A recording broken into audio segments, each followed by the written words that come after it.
You know, they say you don't really know your family until something terrible happens. Well, let me tell you, waking up from a coma to find out your own son gave away your house. That'll teach you real quick who people really are. My name is Margaret, but everyone calls me Maggie. I'm 72 years old, and up until 6 months ago, I thought I had raised a good man. Turns out, I was wrong about a lot of things. Let me back up a bit. This story starts in my kitchen, the heart of my home for 47 years. It's a modest 3-bedroom ranch in Cedar Falls, Iowa, with yellow siding that my late husband Charlie painted himself back in 1989. Every Sunday morning, I'd stand at that kitchen counter making blueberry pancakes for whoever showed up. Usually, it was my son Derek, his wife Pamela, and their 2 kids, Tyler and Emma. Sometimes my daughter Rachel would drive up from Des Moines with her husband Mike. Those Sunday mornings were my whole world. Charlie and I bought this house in 1978 with every penny we'd saved. He was a machinist at the John Deere plant, and I worked at the elementary school as a secretary.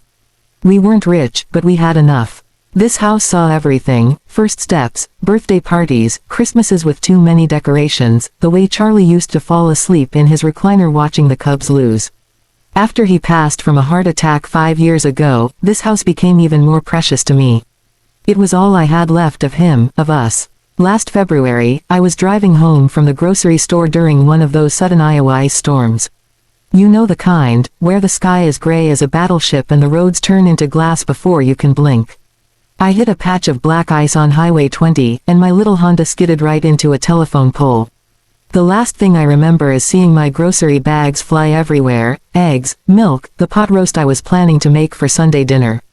Then nothing. Just darkness for 3.5 weeks. They tell me Derek was there every day at first. Pamela too. The doctors said I had severe head trauma, broken ribs, a punctured lung. They put me in a medically induced coma and told my family to prepare for the worst. Derek was my healthcare proxy since Charlie died, so all the decisions fell on him. But here's where it gets interesting, and by interesting, I mean my blood still boils when I think about it. I woke up on a Tuesday morning in March. The nurses said it was a miracle, that patients my age rarely recover from that kind of trauma. I was confused, disoriented, couldn't remember what year it was at first. But I was alive, and I was fighting to get better. Derek didn't visit me that Tuesday. Or Wednesday. By Thursday, I was alert enough to ask the nurses why my son hadn't come. They exchanged these uncomfortable looks, and finally one of them, sweet girl named Jennifer with red hair, said, "Mrs. Patterson, maybe you should talk to your daughter." Rachel arrived that evening with red-rimmed eyes and 2 cups of terrible hospital coffee. She sat down in the chair beside my bed, and I knew something was terribly wrong. "Mom," she said, her voice shaking, "I don't know how to tell you this. Turns out, while I was in that coma, Derek and Pamela had gotten into some financial trouble. Bad trouble. They'd invested their savings in some cryptocurrency scheme that went belly up, and they were facing foreclosure on their own house. Pamela's father, Frank, had always been a controlling man, the type who believed money gave him the right to run everyone's lives. He offered to bail them out, but only if they had collateral. So Derek did the unthinkable. Using his power of attorney, he transferred the deed of my house, my and Charlie's house, to Frank and his wife Linda. My in-laws. People I'd tolerated at holidays but never particularly liked. Frank told Derek it was just temporary, just until they got back on their feet. But there was no contract, no legal agreement.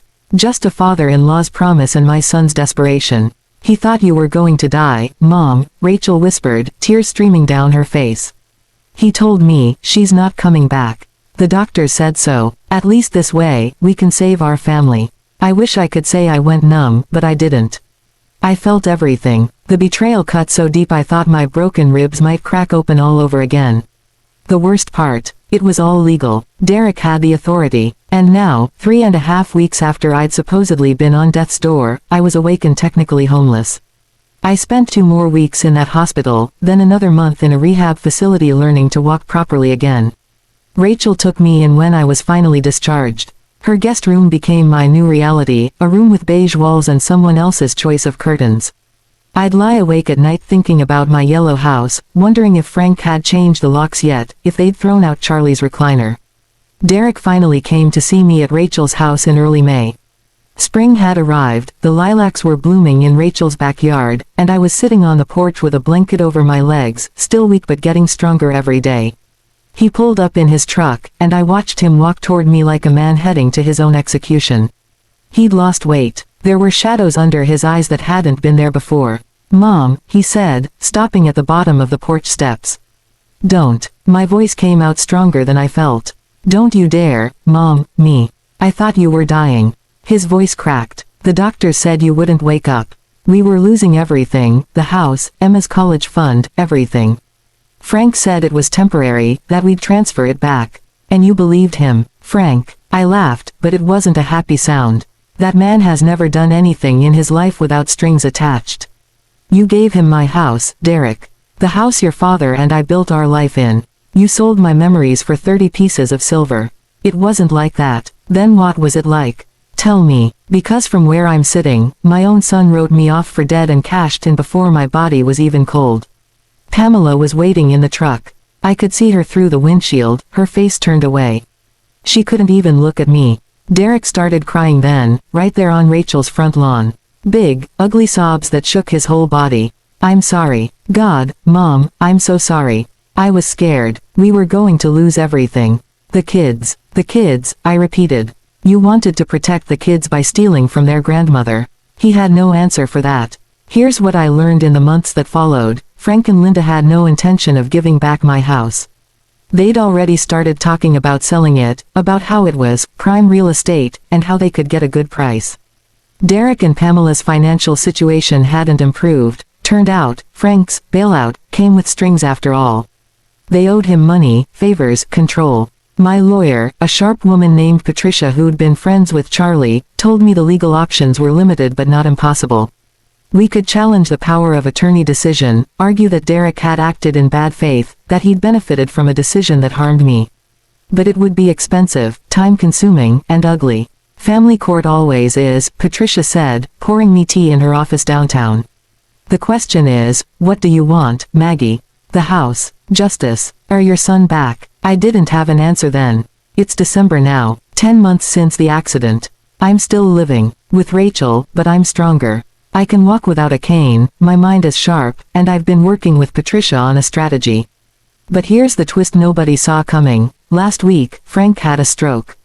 He's in the ICU at the same hospital where I recovered, and suddenly Pamela is calling Rachel, crying, asking if I'll come visit, if I'll talk to Derek, if I can find it in my heart to forgive. Linda showed up at Rachel's door yesterday afternoon, looking older than I'd ever seen her. She stood on the porch, the same porch where I'd confronted Derek, and said 6 words that changed everything. "I want to make this right." She handed me an envelope. Inside was the deed to my house, signed back over to my name. No conditions, no strings. Frank was wrong, Linda said quietly. And I was wrong for going along with it. Derek was desperate, and we took advantage. I've been living in that house, sleeping in your bedroom, and I haven't had a good night's sleep since. It's haunted by what we did. I haven't signed those papers yet. They're sitting on Rachel's kitchen table right now, while I decide what happens next. Because here's the thing nobody tells you about betrayal, forgiveness isn't a single choice. It's 1,000 small decisions you make every day. Can I forgive Derek? Maybe. Eventually. Can I trust him again? That's a different question entirely. And that house, my beautiful yellow house with Charlie's memories in every corner, what will it mean to me now? Will it still feel like home, or will it just remind me of the day I learned my son thought I was worth less than his mortgage payment? I'm going to visit Frank tomorrow. Linda says he's asking for me. I don't know what I'll say to him, or to Derek who's been standing vigil at his father-in-law's bedside. But I do know this, whatever I decide will change everything. For all of us, the question is, am I ready to go back to that house? Or has it already become a tomb for a life I can never get back? I'll tell you what happens next. But first, I need to figure out who I want to be on the other side of this story, the grandmother who forgives everything, or the woman who finally chooses herself. To be continued. Asterisk.